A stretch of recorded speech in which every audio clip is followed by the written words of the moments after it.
বৈষম্য বিরোধী ছাত্র আন্দোলনের মুখে সাবেক প্রধানমন্ত্রী শেখ হাসিনার পতনের পর ক্ষমতায় আসা অন্তর্বর্তীকালীন সরকারের নেওয়া সংস্কার কাজগুলো সম্পন্ন করতে সাহায্য করার জন্য যাই হোক না কেন অন্তর্বর্তী সরকারকে সমর্থন করার প্রতিশ্রুতি দিয়েছেন সেনাপ্রধান।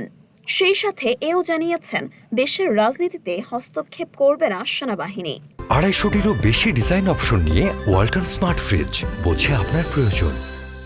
দেশের গণতন্ত্র উত্তরণে ইউনূস সরকারকে সব ধরনের সহযোগিতার প্রতিজ্ঞাও করেন তিনি। বার্তা সংস্থা রয়টার্সকে দেওয়া এক সাক্ষাৎকারে জেনারেল ওয়াকারুজ্জামান এসব কথা বলেন। দেশের রাজনীতিতে সেনাবাহিনীর হস্তক্ষেপের সম্ভাবনা একদমই নাকচ করে দিলেন সেনাপ্রধান ওয়াকারুজ্জামান। তিনি বলেন, তার সময়ে কখনোই রাজনীতিতে নাক গলাবেন না বাংলাদেশ সেনাবাহিনী। সৈনিকদের কখনো রাজনীতিতে নাক গলানো উচিত নয় বলেও জানান তিনি। শেখ হাসিনা দেশ ছেড়ে চলে যাওয়ার পর দায়িত্ব নিয়েছেন অন্তর্বর্তীকালীন সরকার, যার প্রধান হিসেবে আছেন ডক্টর মোহাম্মদ ইউনূস। তার সরকারকে সহযোগিতার সব ধরনের আশ্বাস দিয়ে রেখেছেন জেনারেল ওয়াকার। তিনি বলেছেন, আগামী 1.5 বছরের মধ্যে দেশে গণতন্ত্রের উত্তরণ হতে হবে। বৈষম্য বিরোধী ছাত্র আন্দোলনে জেনারেল ওয়াকারুজ্জামান এবং সেনাবাহিনী কোনো বাধা দেয়নি।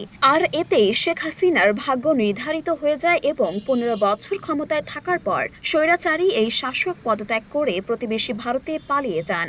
ওয়াকারুজ্জামান বলেন, তিনি ডক্টর ইউনূসের পাশে থাকবেন, যাই হোক না কেন, যাতে তিনি তার মিশন সম্পন্ন করতে পারেন। ইউনূসের সাথে সম্পর্ক কেমন জেনারেল ওয়াকারের? এমন প্রশ্নের জবাবে ওয়াকার জানান, তিনি প্রতি সপ্তাহে ইউনূসের সাথে একবার সাক্ষাৎ করেন। তাদের মধ্যে খুব ভালো সম্পর্ক রয়েছে।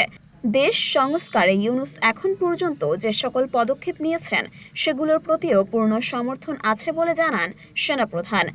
জেনারেল ওয়াকার আশাবাদ প্রকাশ করে বলেন, একসাথে কাজ করলে তাদের ব্যর্থ হওয়ার কোনো সুযোগ নেই। মরিয়ম মিম, ঢাকা পোস্ট।